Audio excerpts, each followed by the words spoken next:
গতকাল মুখ্যমন্ত্রী শুভেন্দু অধিকারী অনুপ্রবেশকারী প্রসঙ্গে বেশ কিছু গুরুত্বপূর্ণ কথা বলেছেন। এই কথাগুলোর মধ্যে সাধারণ মানুষের বোঝাবুঝিতে কিছু গোলমাল থাকলেও থাকতে পারে। মুখ্যমন্ত্রী যে কথাগুলো বলেছেন সেই কথাগুলোর কতটা রাজনৈতিক এবং কতটা আইন সেটা আমাদের একটু জেনে রাখা দরকার। মনে রাখবেন, দামাল বাংলা বা আমি মানিক ফকির, আমি ব্যক্তিগতভাবে নাগরিকত্ব বিষয়ে গবেষণা করি। দীর্ঘদিন ধরে আমরা যে কথাগুলো বলেছিলাম সেগুলো আজকে হুবহু মিলে যাচ্ছে যদি আপনারা ঠিকমতো বোঝার চেষ্টা করেন। দেখুন, মুখ্যমন্ত্রী যে কথাটা বলেছেন সেটার গুরুত্বপূর্ণ একটি কথা হচ্ছে রাজ্যে সিএএ লাগু হয়ে গেছে, গতকাল থেকে লাগু হয়েছে। এই কথাটার মধ্যে অনেকগুলো অর্থ হতে পারে, কিন্তু মূল অর্থ হচ্ছে সিএ কিন্তু অনেক আগেই লাগু হয়ে গেছে। সিএ 2019 যেটা 2024 সালে তার রুল প্রকাশ হওয়ার পর লাগু হয়েছে। সিএ লাগু না হলে সিএ সার্টিফিকেট পাচ্ছে কি করে? সেই সৎপথেই পাক আর অসৎপথে পাক। তার মানে সিএ লাগু হয়ে গেছে। মুখ্যমন্ত্রীর কথার মধ্যে তার ব্যাখ্যাটা একটু বোঝার চেষ্টা করতে হবে আমাদের। 2, মুখ্যমন্ত্রী বলেছেন যে 2024 সালের 31শে ডিসেম্বরের মধ্যে যে সমস্ত হিন্দু, বৌদ্ধ, খ্রিস্টান, জৈন, পার্সি, শিখ যারা বাংলাদেশ, পাকিস্তান, আফগানিস্তান থেকে এসেছেন, অর্থাৎ সিএএতে যাদের ছাড় দেওয়া হয়েছে, মানে সেই মানুষগুলো তাদের ভারত সরকার থাকতে দেবে শরণার্থী হিসাবে। এই যে শরণার্থী হিসাবে, এই কথাটা আপনাদের বুঝতে হবে। শরণার্থী কারা? ভারতের আইনে শরণার্থী নেই। ভারত জেনিভা কনভেনশনে অংশ নেয়নি, তাই ভারতের আইনে শরণার্থী নেই। শরণার্থী আছে আন্তর্জাতিক আইনে। ফলত আইনে ফাঁক দেওয়ার জন্য দেখবেন সিএ 2019-এ লেখা আছে, who were compelled to seek shelter due to religious persecutions or religious fear, অর্থাৎ যাঁরা ধর্মীয় নির্যাতনের কারণে বা নির্যাতনের ভয়ে এসেছেন তাদেরকে কিছু সুযোগ দেওয়া হবে। তাহলে অবশ্যই প্রমাণ করতে হবে যে সে ধর্মীয় নির্যাতনের কারণে এসছে। কোনো মানুষ ভারতবর্ষে যদি ব্যবসার কাজে আসে বা চিকিৎসা করাতে আসে, তাহলে কি সে সিএর যোগ্য? তাহলে যে কোনো লোক যে বাংলাদেশ থেকে এসছে সেই কি সিএর যোগ্য হতে পারে না? এটাই ফ্যালাসি, এটাই বুঝতে হবে। অর্থাৎ যে আমরা যে কথাটা বলছি, যেটা উদ্বাস্তু নেতারা বলেন না, যেটা বিজেপি নেতারা হয়তো জ্ঞানত ভুল বলেন না, কিন্তু না জ্ঞানে তো মিথ্যা বলেন না, কিন্তু তারা হয়তো না জেনেই বলছেন। সিএ আবেদন করার আগে একটা পার্ট আছে, যেটা আমরা বারবার বলেছি, সেইটা হচ্ছে মিনিস্ট্রি অফ হোম। সেই ওয়েবসাইটে ঢুকে লিখতে হবে এলটিভি। 11টা পাতার একটা ডকুমেন্ট আসবে, 8, 9, 10, 11। এই ডকুমেন্টের মধ্যে দেখবেন যে আশ্রয় চাওয়ার জন্য যারা আশ্রয় চাইছেন তাদের আশ্রয় দেওয়ার একটা ব্যবস্থা আছে। তাহলে আশ্রয় চাইতে হবে, চাওয়ার সময় বলতে হবে যে আমি ধর্মীয় নির্যাতনের কারণে এসেছি, তার ডকুমেন্ট দিতে হবে। এমনি ব্যবসা বললে হবে না, ওখানে লেখাই আছে আশ্রয় চাইলে এলটিভিতে আবেদন করবে। এলটিভির পর ভারত সরকার তাকে এলটিভি যেদিন আবেদন করবেন সেদিন থেকে তিনি কিন্তু আর অবৈধ অনুপ্রবেশকারী থাকলেন না, তিনি হয়ে গেলেন বৈধ বিদেশি। এই বৈধ বিদেশিরা যদি এলটিভি পায় বা যখন এলটিভি পাবেন, তারপর তিনি সহজেই সিএতে আবেদন করলে নাগরিকত্ব পেয়ে যাবেন। কারণ অবৈধ অনুপ্রবেশকারীরা পৃথিবীর কোথাও নাগরিকত্বের আবেদন করতে পারে না। এই সত্যিটা যেটা আমরা চিৎকার করে বলেও মানুষকে বোঝাতে পারিনি।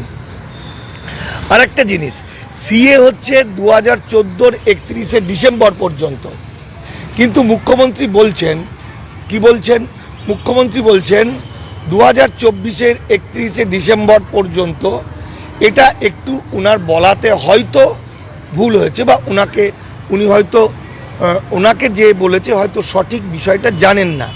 কারণ 2014 পর্যন্ত সিএসএস, তারপরে গত 2025 সালের 4 এপ্রিল সম্ভবত ইমিগ্রেশন অ্যান্ড ফরেনার্স অ্যাক্ট 2025 পশ্চিমবঙ্গে বা ভারতে চালু হয়। ইমিগ্রেশন অ্যান্ড ফরেনার্স অ্যাক্টের 1 সেপ্টেম্বর 2025 একটি রুল প্রকাশ হয়। সেই রুলে আপনারা মোবাইল খুলে গুগল সার্চ করে দেখতে পারেন, সেখানে লিখবেন immigration and foreigners exemption order 2025। এটা হচ্ছে এক্সামশন অর্ডার, এটা কিন্তু সিএএ নয়। সেখানে একই কথা, বাংলাদেশ, পাকিস্তান, আফগানিস্তান থেকে হিন্দু, বৌদ্ধ, খ্রিস্টান, জৈন, পার্সি, শিখ যারা ধর্মীয় নির্যাতনের কারণে বা নির্যাতনের ভয়ে ভারতবর্ষে এসেছেন এবং who are compel to seek shelter, আশ্রয় চেয়েছেন, ভারত সরকার তাদেরকে আশ্রয় দেবে। এই আশ্রয়টা কেন দেবে, কী হিসাবে দেবে? আন্তর্জাতিক আইনের শরণার্থী হিসাবে। মনে রাখবেন, এই 14 থেকে 24-এর মধ্যে যারা এসছেন তারা ভারতে কোনো দিনই নাগরিকত্বের আবেদন করতে পারবেন না যতদিন না আইন না হয়, নতুন কোনো আইন। এবং এরা হয়তো ভবিষ্যতে ওয়ার্ক পারমিট পাবেন, মানে কাজ করে খাওয়ার পারমিট পাবেন, যেটা যেমন মায়ানমারে আছে। এদের কাছে এরা ভোট দিতে পারবে না, এরা সরকারি কোনো সুযোগ সুবিধা পাবে না, এদের ভোটার কার্ড, প্যান কার্ড, আধার কার্ড থাকবে না। কিন্তু মুসলমান হলে বা এই 6টা ধর্মের বাইরের লোক হলে তাদের ডিটেনশন ক্যাম্প হবে। এদেরকে ডিটেনশন ক্যাম্পে যেতে হবে না, পুলিশ এদেরকে হেকেল করবে না, গ্রেপ্তার করবে না, এইটুকু ছাড়। এইটা একটা ভুল বোঝাবুঝি তৈরি হচ্ছে। আর মুখ্যমন্ত্রী আরেকটি কথা বলেছেন, যেটা আপনাদের হয়তো মনে আছে, সেটা হলো 2015 সালের 14ই মে, জানুয়ারি, ফেব্রুয়ারি, মার্চ, এপ্রিল, 14ই মে ভারত সরকার একটা অর্ডার দিয়েছিল ভারতবর্ষের প্রতিটি চিফ সেক্রেটারিকে, প্রত্যেকটা সরকারকে। কিন্তু পশ্চিমবঙ্গের সরকার সেই অর্ডারটা মানেনি। সেইটাই উনি বলেছেন যে সরকার মানেনি, আমরা মানলাম এবং আমরা চালু করলাম। কারণ আমরা মানলাম, চালু করলাম, এটা বাধ্য। তার কারণ হচ্ছে পশ্চিমবঙ্গের ডবল ইঞ্জিন সরকার, অর্থাৎ কেন্দ্রীয় সরকার যে নির্দেশ দেবে বা কেন্দ্র আর রাজ্য একসঙ্গে কাজ করছে। তো ওই অর্ডারটাই কোথায় পাবেন? অর্ডারটা কি আছে? অর্ডারটা কিন্তু খুব গোপন, ভয়ঙ্কর অর্ডার। সেই অর্ডারটা আমার লেখা নাগরিকত্বের সার কথা। নাগরিকত্বের সার কথা যে বই 6 মাস আগে বেরিয়েছিল, আপনি অ্যামাজনে পেতে পারেন, আপনি কলেজ স্ট্রিটের দে বুক স্টোরে পেতে পারেন, কপি হাউসের পিছনে দে বুক স্টোর বা দাস বুক স্টোরে পেতে পারেন। নাগরিকত্বের সার কথা, এই সার কথা বইয়ের কভারের প্রথমেই লেখা আছে যে কেন্দ্রীয় সরকারের গোপন রিপোর্ট ফাঁস, এবং পিছনের দিকে সম্ভবত 172 পাতায়, 172 পাতা থেকে 192 পাতা এরকম একটা কিছু হবে, ওইখানে কয়েক পাতার এই গোটা রিপোর্টটা দেওয়া আছে। এই রিপোর্টটা পড়লে আপনি বুঝতে পারবেন যে রাজনীতি আর আইন আকাশ পাতাল। রাজনৈতিক ব্যক্তিত্বরা রাজনীতির জন্য অনেক কথা বলে থাকেন, যেমন হিন্দুরা শরণার্থী, মুসলমানরা অনুপ্রবেশকারী বলেন। এরকম কোনো আইন ভারতবর্ষে নেই। আমি তথাকথিত হিন্দু এবং উদ্বাস্তু ভাইরা তাদের বলবো, যেহেতু এখন বিজেপি সরকার, সুতরাং আপনাদের আন্দোলন করা অনেক সহজ। আপনারা আপনাদের কথাটা সহজেই পৌঁছে দিতে পারবেন মুখ্যমন্ত্রীর কাছে, যেহেতু তাঁরও ব্যাকগ্রাউন্ড বাংলাদেশ, তার মায়ের বাড়ি, মামার বাড়ি বাংলাদেশ ছিল, যিনি গর্বের সঙ্গে বলেন। ফলে তাঁর কাছে দাবি তুলুন যে এমন একটা নোটিফিকেশন বা এমন একটা আইন তৈরি করতে, যেটায় লেখা থাকবে যে হিন্দুরা শরণার্থী, মুসলমানরা অনুপ্রবেশকারী। কারণ মুখের কথায় কোনো কাজ হবে না, হবে না, হবে না।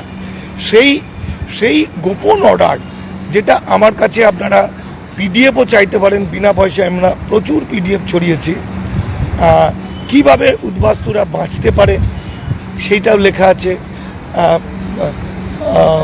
এলটিভি কি করে পাওয়া যেতে পারে, সিএর আগে কি করতে হবে, বিভিন্ন রকম আছে, যেটা আমরা দীর্ঘদিন ধরে বলছি। গত ইলেকশনের আগে আমরা আর বলিনি অভিমান করে, এই সুযোগ নিয়ে বিজেপির নেতারা, অশিক্ষিত নেতারাও, মূর্খ অশিক্ষিত নেতারা যারা সবসময় দাঙ্গা লাগাতে চায়, তারা প্রচার করেছে যে আমি বুঝি না মানিক ফকির হেরে গেছি, মানে আমি মিথ্যা কথা বলেছি, যেহেতু আমরা আর কাউন্টার কিছু করিনি। কিন্তু বাস্তবটা সেটা নয় বন্ধু, বাস্তবটা হচ্ছে আমরা হতাশ হয়ে আর সেটা করিনি, যেহেতু আমাদের কথা শোনেনি। তো দেখবেন আমরা যেটা বলেছি, আমি যেটা বলেছি বা দামাল বাংলা যেটা বলেছে 100% মিথ্যা কথা। যদি মিথ্যা সত্যি মিথ্যা হয়ে থাকে আমার কথা, তাহলে যে কোনো সময় আমাকে গ্রেপ্তার করতে পারে। ওই আজকের তারিখ পর্যন্ত আমাকে কোনো কেউ গ্রেপ্তার করেনি বা আমাকে একটা নোটিশও পাঠায়নি। দেখুন, সেই জায়গা থেকে আমি যেটা বলতে চাইছি সেটা হচ্ছে, ওই গোপন ডকুমেন্টটাই বলা হয়েছে যারা বাংলাদেশি অনুপ্রবেশকারী বা মায়ানমারের রোহিঙ্গা, এই অনুপ্রবেশকারী বা এই অবৈধ অভিবাসীদের কিভাবে চিহ্নিত করবে, কিভাবে ডিলিট করবে, কিভাবে ডিপোর্ট করবে এবং কোন কোন পুলিশ ডিপার্টমেন্টের কি কি দায়িত্ব, ডিটেনশন ক্যাম্প কোথায় হবে, এই ডিটেলস এই অর্ডারগুলোর মধ্যে আছে। কিন্তু সেই অর্ডারে কিন্তু হিন্দুদের ছাড়, বৌদ্ধ খ্রিস্টানদের ছাড়, এমন কোনো ছাড়ের কথা বলা নেই। 4 বারের যে মানে 8-10 পাতার যে ডকুমেন্ট, সেই যে অর্ডার, সেই অর্ডারটা একদম আইন অনুসারে অনুপ্রবেশকারীদের বিরুদ্ধে বলা হয়েছে। যাই হোক, অর্ডারটা আপনারা পেতে পারবেন। যুগের পরিবর্তন ঘটছে, অনেক ঝড় আছে যেটা মাথার উপর দিয়ে উড়িয়ে দিতে হয়, আবার অনেক ঝড় আছে যেটা বুক দিয়ে আগলাতে হয়। এখন আমাদের যেটা দায়িত্ব আরও বেশি, সেটা হচ্ছে আইনের চোখে যারা ডিলিট হয়ে গেছে, এপার বাংলার অসংখ্য মানুষ, বিশেষত মুসলমান ভাইরা, তারা কতটা বিপদে পড়েন বা বিপদে পড়েন কিনা সেইটা নিয়ে আমি খুব চিন্তিত আছি। কারণ যারা বাংলাদেশ থেকে আসা মুসলমান, এদের সংখ্যা নিতান্তই কম ছিল, কারণ দেশভাগের বলি এরা হয়নি, কাজ করতে আসতো। গত 1 বছরে তারা অনেকেই ফিরে চলে, ম্যাক্সিমাম ফিরে চলে গেছে, তারা ভারতের নেই।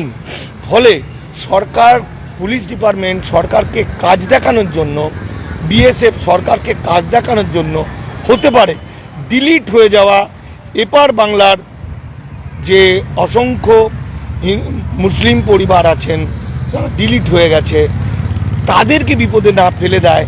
ঠিক যেভাবে আমরা কিছুদিন আগে দেখেছিলাম আসামের কোনো মানুষকে, হিন্দু বাঙালিদেরকে বাংলাদেশের নো ম্যান্স ল্যান্ডে ফেলে এসেছিল, পশ্চিমবঙ্গের বহু লোককে নো ম্যান্স ল্যান্ডে ফেলে এসেছিল, অন্তঃসত্ত্বা জননীকে নো ম্যান্স ল্যান্ডে ফেলে এসেছিল। সেই নিয়ে অনেক কাণ্ড সারা পৃথিবী জেনে গেছিল। আমরা চাই এই জিনিসটা না করে, সেটা থেকে কি করা যায়। দামাল বাংলা, আমাদের অর্গানাইজেশন দামাল বাংলা, আমরা প্রত্যেকটা ঘটনার উপর নজর রাখছি এবং আমাদের যে শাখা, অলরেডি পশ্চিমবঙ্গে বহু শাখা আছে, সেই শাখায় ডিলিট হয়ে যাওয়া মানুষদের জন্য, যেহেতু এই মুহূর্তে ট্রাইব্যুনাল দিয়ে কিছু করা যাচ্ছে না, ট্রাইব্যুনাল অতি ধীরে, এবং ট্রাইব্যুনালের কাজ সম্পন্ন না হলে জুডিশিয়ারির কাছে বা কোর্টে যাওয়া যাচ্ছে না। সেই জন্য আমরা অপেক্ষা করছি, আমরা কাগজপত্র রেডি করছি। আর এই বিপদের হাত থেকে বাঁচতে, কালকের যে মুখ্যমন্ত্রীর বক্তব্য, তার হাত থেকে এপারের মুসলমান ভাইদের বাঁচাতে বা এপারের ডিলিট হয়ে যাওয়া SC ST OBCদের বাঁচাতে আমরা একটা বুদ্ধি খাটাচ্ছি। আশা করি আমি কালকে আবার আমি বার্তা দেবো আমাদের জন্য, আমাদের ডিলিট হয়ে যাওয়া আমাদের শাখার মানুষ